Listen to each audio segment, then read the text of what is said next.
Hey guys, it's Saga from TechWorks, and here is my detailed camera review of the iPhone 12.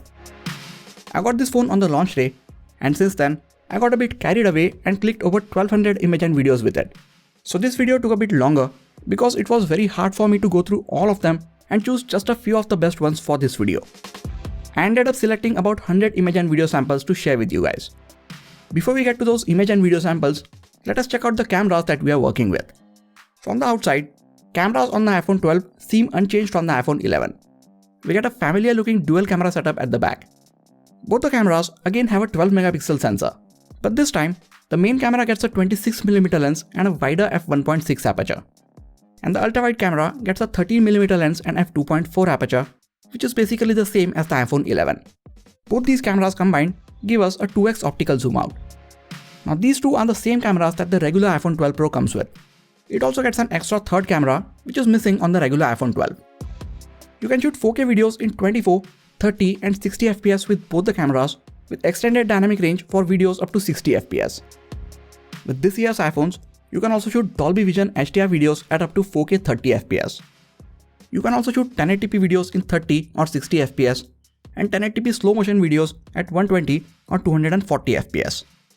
At the front, iPhone 12 comes with the same 12 megapixel true depth camera with f2.2 aperture as we saw on the iPhone 11. With all the specifications out of the way, let us now check out the image and video samples from the iPhone 12. But before that, please make sure to hit the subscribe button and the bell icon next to it. Because YouTube Analytics tells me that 95% of the people watching my videos still haven't subscribed to the channel. I took a ton of images with all three cameras in various lighting conditions. Let us start by taking a look at the ones that I took in daytime. Although it is the same 12 megapixel sensor as we saw on the iPhone 11, the wider aperture helps it capture more information, and the new ISP on the A14 Bionic processor makes these images look really good. Everything in these images just looks so sharp.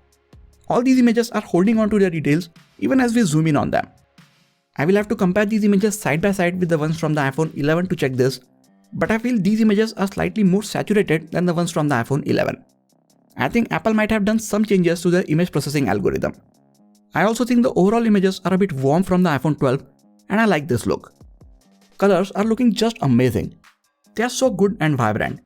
They are more saturated than the actual scene, but I'm really starting to like the slight pop in these images. Fortunately, iPhone 12's camera managed to preserve the red colors in this flower. I have tried capturing these flowers with the cameras on many phones, and most of them have a really tough time nailing the actual colors. In this particular shot, there is so much going around. Look at the beautiful green color of the leaves. The leaf closest to the camera is in perfect sharp focus, while the ones behind are naturally blurred out. Plus, everything in the shot is very well exposed. This shows the amazing Smart HDR 3 at work. Smart HDR on this phone works even better than before. Now, the algorithm recognizes even more scenes, and it can intelligently create various segments in the image and manage their exposure separately. All of this means, when we click the shutter button, there are a ton of calculations being made in the background to deliver such amazing images in just a fraction of seconds. Now this one is one of my most favorite shots. Sun is right behind the cat, and if we zoom in, we can still see so many details in the cat. The sky in the background is not overexposed, and at the same time, we can also see so many details in the wall, which was again in the shadows. Here is another one of my favorite shots. With the sun being directly in the shot, there are not too many smartphones which can pull off a shot like this. Same with this one. The sun is in the frame, but we can still see so many details in the shadows. In all these high dynamic range shots, iPhone 12 is doing really well to bring up the shadows and keep the highlights in check, and most importantly, it is not introducing any noise in the images while doing so. Let us now move on to the close-up shots. A camera needs to be very quick and accurate at focusing while taking close-up shots. I just hate when a phone tries to keep on hunting for focus when you're trying to take a close-up shot. Thankfully, that is not the case with the iPhone 12. With 100% pixels on the primary camera being focus pixels, it is very fast at setting the focus. The subject closest to the camera, or the one that you tap on, is in perfect sharp focus, and if you get close enough to your subject, the background gets a very nice optical blur. Even without a massive camera sensor, like on most of the recent Android phones, this 12 megapixel camera can create a good optical blur in the background of these close-up shots. Until this point, we have seen many images from the main camera. Now it is time to check out a few from the wide camera.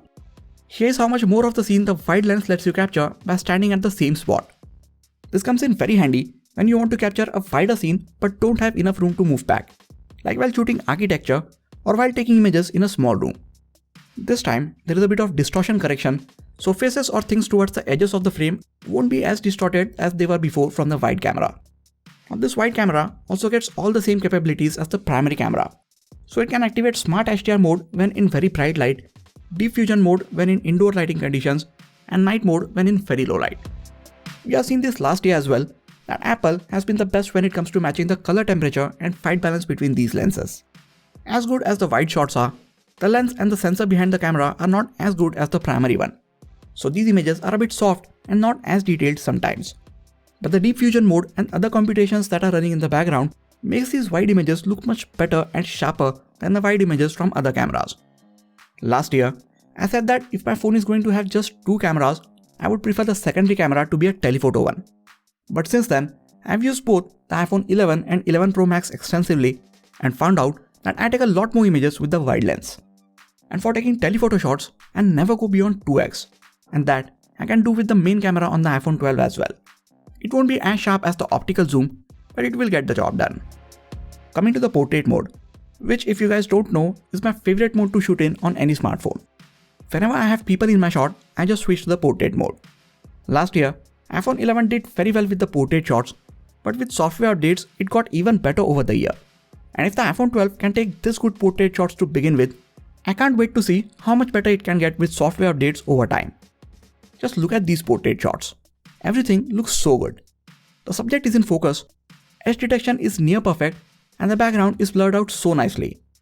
Now this phone doesn't have the LiDAR sensor which makes the portraits on the 12 Pros better, but even without it, I am loving the portrait shots from the iPhone 12.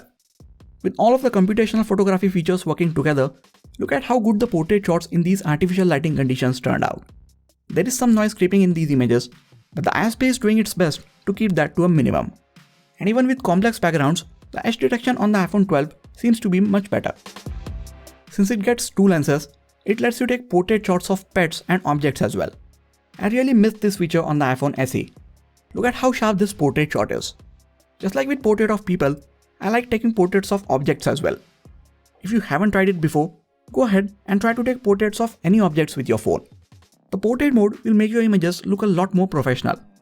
Now the iPhone 12 is doing an excellent job with these portraits as well. It is also not taking very long to detect the edges. I just point the camera at something and the portrait mode is ready. Just make sure that your subject is not too close to the camera, because in that case, you will get a message on the screen asking you to move further away. With that, let us now move on to the images that I took in indoors, artificial and lower lighting conditions. Now in situations when there is plenty of ambient light, like in these shots, the Deep Fusion mode gets triggered. This mode will reduce the noise in the images and makes them look much sharper. As I zoom in on this image, we can see it is holding on to a lot of details with very little noise. Now you can take good images in indoor, lower lighting situations as well. This was available on the iPhone 11 as well, but I found that it works much better on the iPhone 12. Unlike on the iPhone 11, I found that it works in many outdoor situations like in these shots. The Deep Fusion mode is now available on the wide lens, so you can take sharp and noise-free images in indoor and artificial lighting conditions as well. If you tried taking these wide images with the camera on the iPhone 11, there would be a lot less light and a lot more noise in these images. So the addition of the Deep Fusion mode on the wide lens is a very welcome move. When the light gets even lower and the Deep Fusion mode isn't going to do the job, the camera app switches to the night mode by itself. If there is some light around, the night mode doesn't make the image appear too bright. Now in those cases, it works on reducing the noise in the darker parts and making the other elements in the image look sharper. If the image is too dark, it does add some light to the darker parts and reduces the noise like we see in this shot. Like on any other phone, night mode images take more time to capture and you have to hold your phone steady for the whole time. Any movement while the shot is being captured will result in a blurry image, so be aware of that. This time, like the Deep Fusion mode, night mode is also available on the wide lens, and just look at what a difference it makes to the wide shot. It doesn't only add in more light and reduce the overall noise, but it also makes the colors look so much better. On my iPhone 11, I never switched to the wide lens past evening. But for the last week or so, I found myself using this lens more often on the iPhone 12 when the light went down. Now these low light night mode wide shots are still not as detailed or as good as the ones from the primary camera, but they are so much better than the wide shots without the night mode turned on. That brings us to the front facing camera. This is the exact same selfie camera that we have on the iPhone 11 series phones, but the image processing of the A14 makes these selfies look sharper. Just look at how sharp these outdoor daylight selfies are. If you get indoors or in artificial lighting conditions, the Deep Fusion mode helps even the front-facing camera capture sharper and detailed selfies. Skin tones look good and natural for the most part, but I just feel that these selfies are a bit overexposed many times. They look better if you tap on your face or pull the brightness slider down a bit. Like both the rear-facing cameras, the selfie camera also gets the night mode. So even if you are in very dark situations, you can now take good-looking selfies.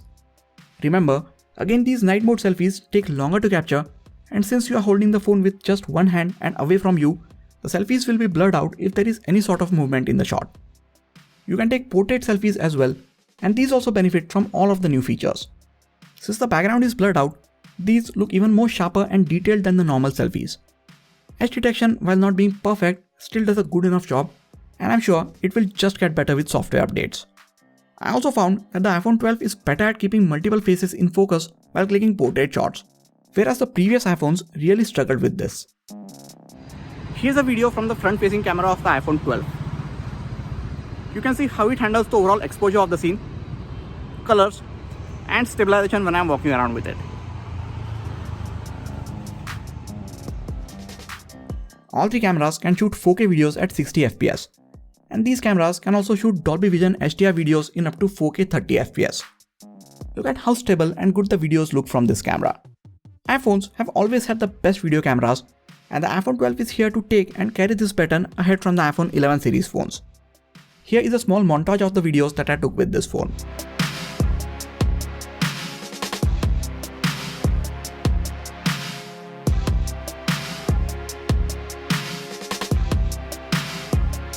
This is a 1080p 240fps slow motion video from the main camera on the iPhone 12. Again, this is some of the best looking slow motion footage that you will see come out of any smartphone.